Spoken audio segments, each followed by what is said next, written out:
కాంగ్రెస్ రిజర్వేషన్ల అంశంలో బీసీలకు అన్యాయం చేసిందన్నారు కేంద్ర మంత్రి కిషన్ రెడ్డి.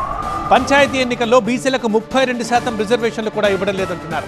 బీసీల స్థానాల్లో ముస్లింలు కూడా పోటీ చేసే అవకాశం ఉందన్నారు. బీఆర్ఎస్ హయాంలో బీసీల రిజర్వేషన్లు తగ్గించారని, రిజర్వేషన్లపై బీఆర్ఎస్కి అసలు మాట్లాడే హక్కే లేదని అన్నారు కిషన్ రెడ్డి.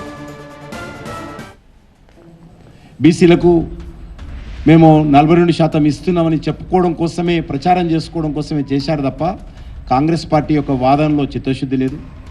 తెలంగాణలో 56% బీసీలు ఉన్నారని ముందే అందరం అనుకున్నాం. మనం అనేక సార్లు మనం చెప్పుకున్నాం.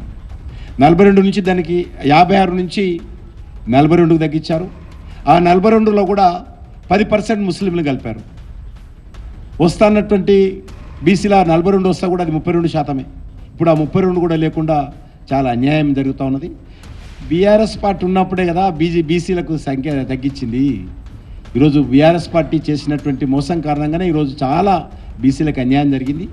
బీఆర్ఎస్ పార్టీ ఒక్క మాట మాట్లాడే నైతిక కూడా ఈ రిజర్వేషన్ విషయంలో లేదు.